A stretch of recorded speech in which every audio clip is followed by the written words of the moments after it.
Hey folks, welcome back. Thanks again for joining us. We're going to pretty much just get to it. There's some cool stuff we captured this week and want to share with you.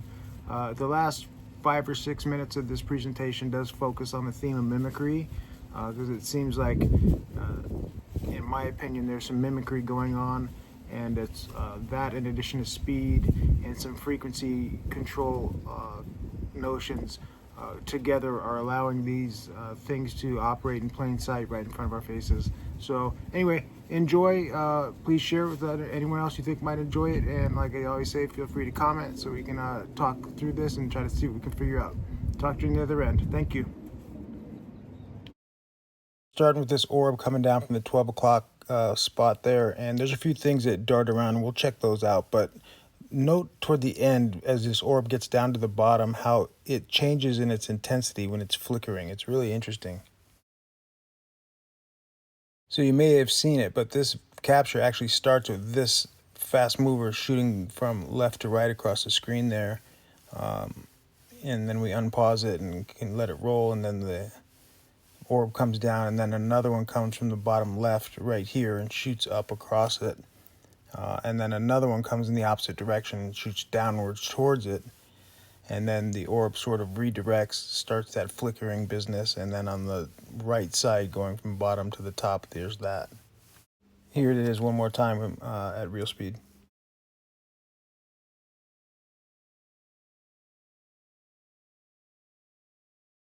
And before we move on to the next capture, we slowed and zoomed in just to highlight that flickering that I was talking about earlier. Whatever this thing is and whatever it's doing, it seems like it's generating or producing a ton of energy.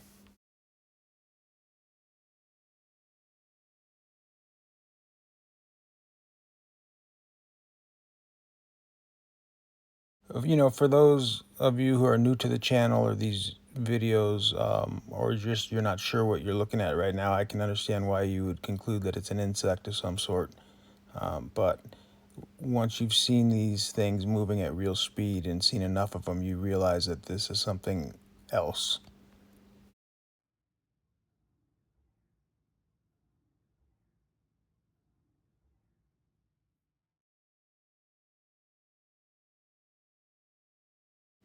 And we're going to touch on this concept of mimicry more thoroughly toward the end of this presentation, but this is an example. This is not an accident that this generally resembles an insect, especially when it's at real speed. Your brain just sort of tells you that's what it is, and I think that's by design. This thing is only in 2 frames, and so I just screenshotted both of them. Here they are, and it's included in this presentation just because they're very fascinating and very fast and different looking.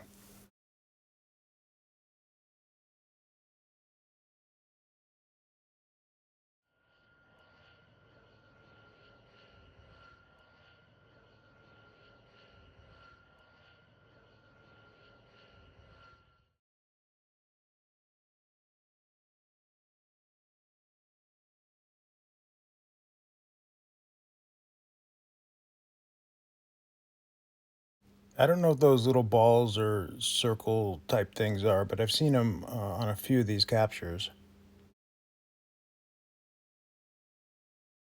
I changed the contrast here for this initial view just so you can see what to look for, and then the rest of the coloration is normal.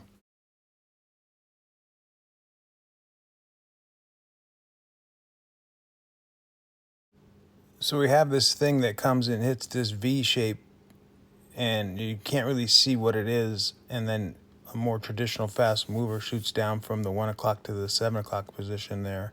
But I mean, they're 2 totally different looking things. I mean, obviously I don't have any answers in terms of what these things are, but when I see something stop and change direction like that on a dime, it just doesn't feel like it's anything I'm already aware of or learned about in any traditional sense.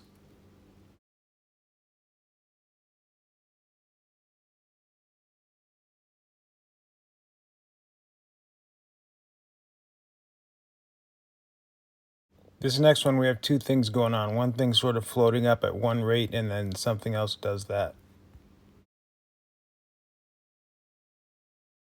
My gut reaction just from watching that is that the larger, faster one is closer to the camera, and then, but the slower one, I suspect, is sharing space with that helicopter and probably past the cockpit.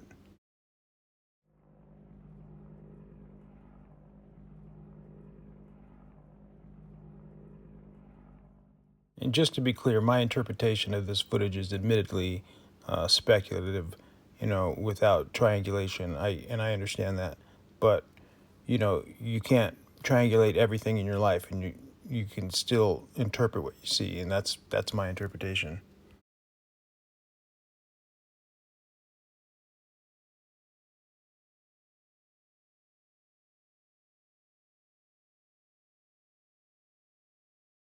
This isn't the most dynamic of captures ever, I get that, but I included it because of the color of this thing. This brown orange rusty color is just recurrent.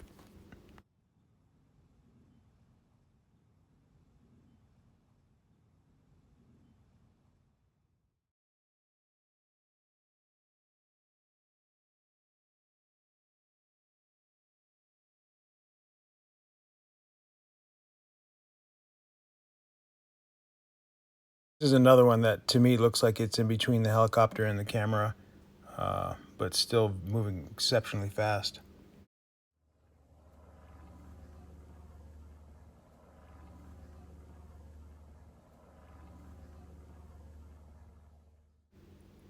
So yeah, um, this is another one that has that orange tint to it. But look at this. Like I said, this is in front, and this one to me seems to have shared space with it. I think this one buzzed that helicopter, and this happens right before the more obvious one.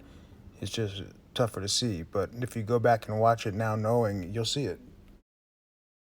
Isn't the smoothest of captures. I sort of botched it a little because it was a mid zoom when this happened, but either way, I'm including it because it's very obvious that this white orb or whatever it is gets eclipsed by the rotors and by the tail end of the helicopter. In other words, the helicopter's in between that subject and the camera, and that's unquestionable.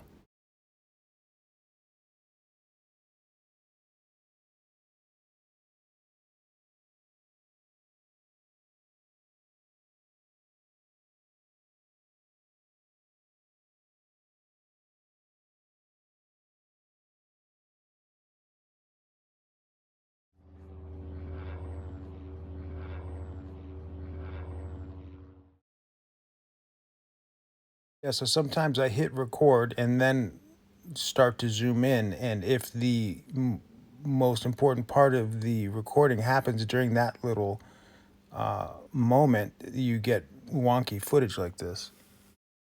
This is also a good lesson, though, for people who are into this or starting to get into this, is to look at all of your footage, even the very, very beginning and the very, very end, because it only takes a nanosecond for something amazing to get captured, and it can happen at any point. Not a lot to say for this one. This one says it on its own.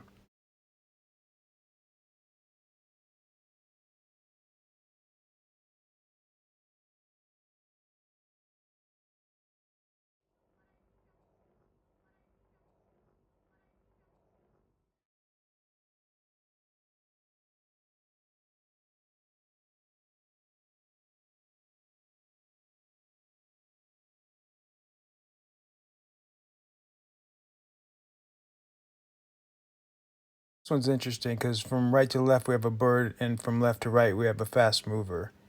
Um, yeah, very fortunate capture. And what's interesting too is that they seem to be going basically the same speed, but they're not.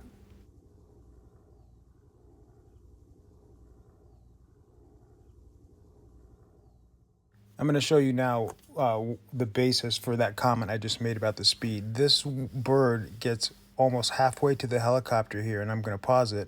halfway between the screen edge and the helicopter, and to the left, the fast mover isn't even on the screen yet.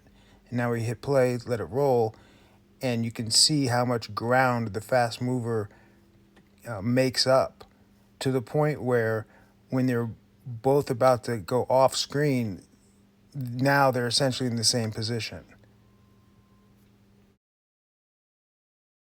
You can also sort of ratify that general conclusion informally just by counting the number of frames that they're in, and this is at 60 frames per second.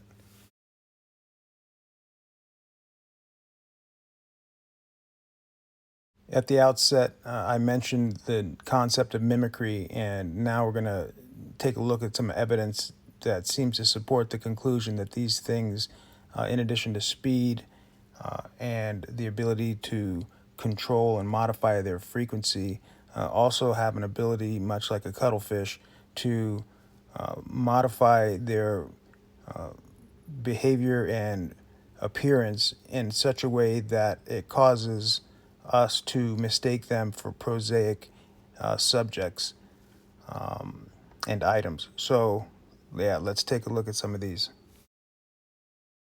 This is something in our sky mimicking a cloud, and that's why I call them not clouds. But they move at a tremendous rate of speed. They seem to be under control. And if you didn't happen to have one on camera to slow down and zoom in and really analyze, your mind would see it and just presume that it was a cloud.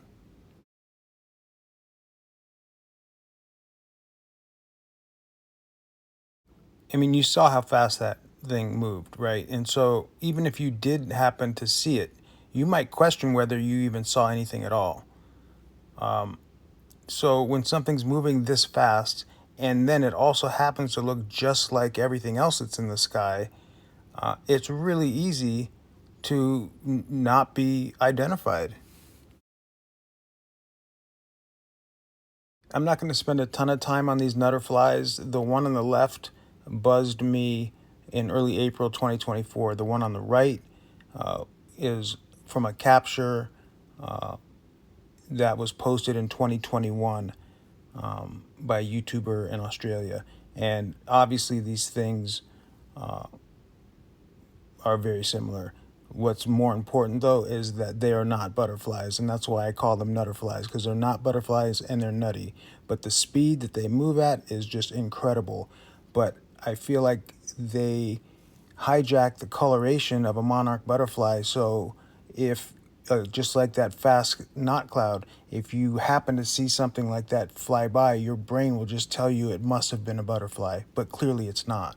Is, as I've said before, butterflies are bugs with gigantic wings. There's always a bug in the middle, a cylindrical bug, and in none of these nutterfly captures is there ever a cylindrical bug in the middle. These things are shaped more like manta rays. So like the knot clouds, these things are just mimicking something accepted and known and prosaic to exist in plain sight. These things are like the kings of mimicry, because people see these things and they say, oh, I saw wings, therefore it's an insect. I saw antenna, therefore it's an insect. The problem is these things don't fly or move like insects. Look at this. This thing's literally moving sideways through space and at this speed. So this thing's moving at this insane rate of speed, and it's moving sideways, and there's absolutely nothing aerodynamic about this presentation at all. But because it looks like it has these funky wings and antenna, our minds are perfectly accepting of the conclusion that they're insects, despite the performance differences. To me, this is the most unsettling of all of these uh, incidents of mimicry. I myself thought that this was a bird. And then I looked at it more closely, and I'm like, not only is it a bird, it's a bald eagle, apparently, because of the coloration. Then I looked in and slowed it down more and realized, wait a minute, it's not really moving like a bird. And then I kept looking at it and thought, well, I don't see any feathers. Where's the plumage? And then I took screenshots of each of those 8 or 9 frames and started looking at it even more closely. And the closer and more I looked at it, the more problematic it became for me. Because one of the telltale signs of a bald eagle is the yellow beak and the yellow feet with the talons. And this thing doesn't have a beak. And all birds have beaks, and all birds have feathers. So I decided to take another look at some of the other birds I've recorded and some eagles. And this is what those things look like. And this is footage that I captured. This isn't like from something downloaded. This is the same camera that caught that thing, caught these things. And all of these things, the beaks and the feathers, are very clear.